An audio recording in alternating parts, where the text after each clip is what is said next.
প্রভু যীশু খ্রিস্টের মিষ্টি মধুর নামে আপনাদের জয় যিশু। এভরিডেজ ব্লেসিংয়ে সকলকে স্বাগত জানাই।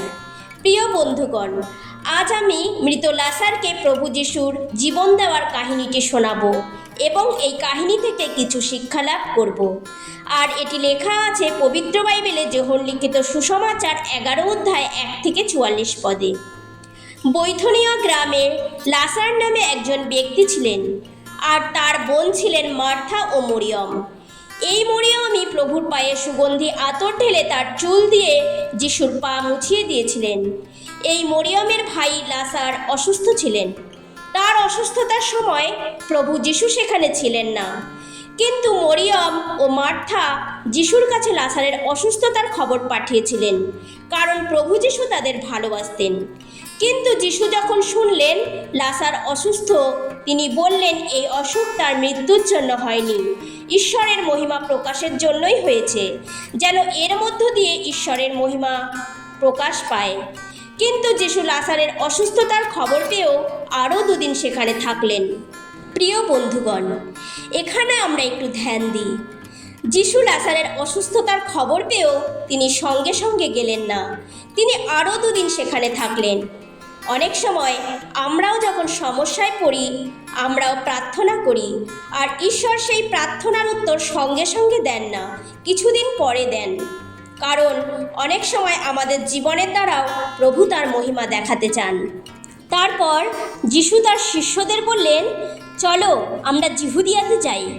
একথা শুনে শিষ্যরা যিশুকে বললেন, প্রভু, এই কিছুদিন আগে লোকেরা আপনাকে পাথর মারতে চেয়েছিলেন, আপনি আবার সেখানে যাচ্ছেন? কিন্তু যিশু তাদের বললেন, দিনে কি 12 ঘন্টা নেই? এসব কথা বলার পর যিশু শিষ্যদের বললেন, লাসার ঘুমিয়ে আছে, আমি তাকে জাগাতে যাচ্ছি।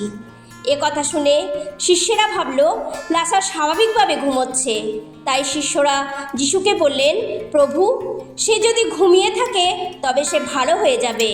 তারপর যিশু তাদের স্পষ্টভাবে জানালেন যে লাসার মারা গেছে।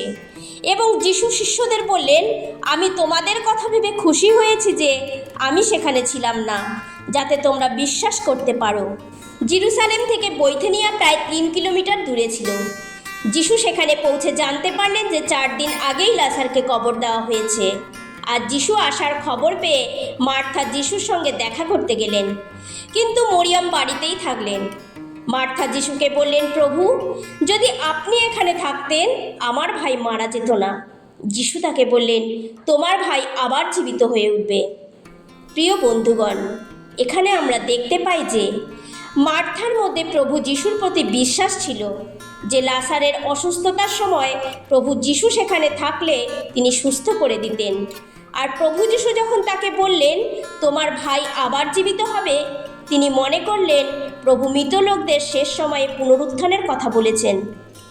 আর তারপর যিশু মার্থাকে বললেন, আমি পুনরুত্থান ও জীবন, যে আমার উপর বিশ্বাস করে সে মরলেও জীবিত হবে, আর যে জীবিত আছে এবং আমার উপর বিশ্বাস করে সে কখনো মরবে না। কথা তুমি কি বিশ্বাস করো?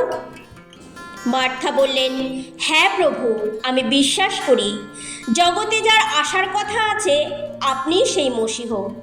এখানে আমরা একটু ধ্যান দিই। প্রিয় বন্ধুগণ, প্রভু যিশু একই রূপে আমাদেরও তার উপর বিশ্বাসকে দেখতে চান।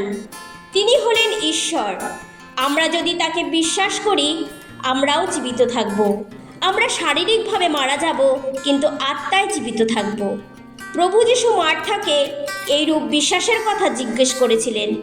মার্থা জানতেন যে একজন জগতে আসবেন যিনি এই জগতের মানুষকে পাপ থেকে মুক্ত করবেন, আর তিনি হলেন প্রভু যিশু। তারপর আমরা দেখতে পাই মার্থা গিয়ে মরিয়মকেও যিশুর কাছে ডেকে নিয়ে এলেন। যিশুকে দেখে মরিয়ম ও যিশুর পায়ের উপর উপুড় হয়ে পড়ে বললেন, প্রভু, আপনি এখানে থাকলে আমার ভাই মরত না। তারপর যিশু লাসারের কবরের কাছে গিয়ে কাঁদলেন। আর তা দেখে যিহুদিরা বলতে লাগলেন, উনি লাসারকে কত ভালোবাসতেন।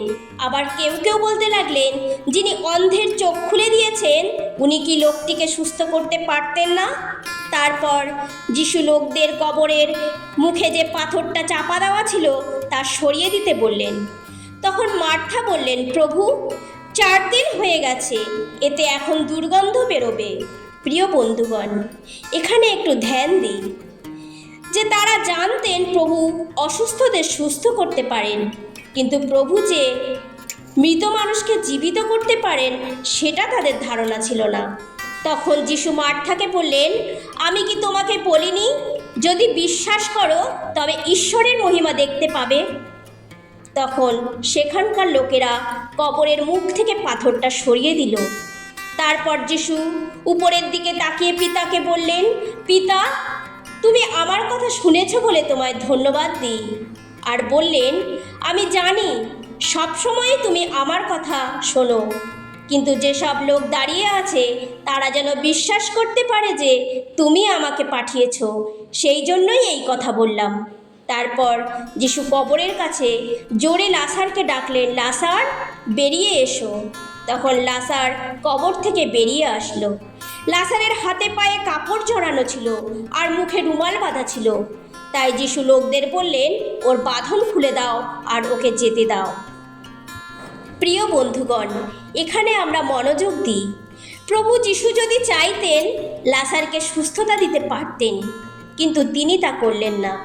তিনি চাইলেন তার শিষ্যরা এবং সেখানকার লোকেরা যেন বিশ্বাস করে প্রভু যিশু হলেন ঈশ্বরের পুত্র, আর পিতা ঈশ্বর প্রভু যিশুকে পৃথিবীতে পাঠিয়েছেন।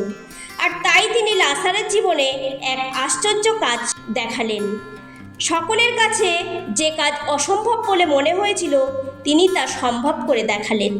হ্যাঁ প্রিয় বন্ধুগণ, প্রভু যিশু অসম্ভবকে সম্ভব করতে পারেন। যদি আপনার কাছে পাহাড়ের মতো সমস্যা থাকে, যা আপনার মনে হচ্ছে তা দূর করা সম্ভব নয়, কিন্তু সেই সমস্যা প্রভু যিশু পারেন দূর করতে, যদি আপনার তার উপর বিশ্বাস থাকে। ঈশ্বর এই বাক্যের দ্বারা আপনাকে আশীর্বাদ করুন। আসুন প্রার্থনা করি। হে স্বর্গের জীবন্ত পিতা, তোমায় ধন্যবাদ আজকের দিনের জন্য।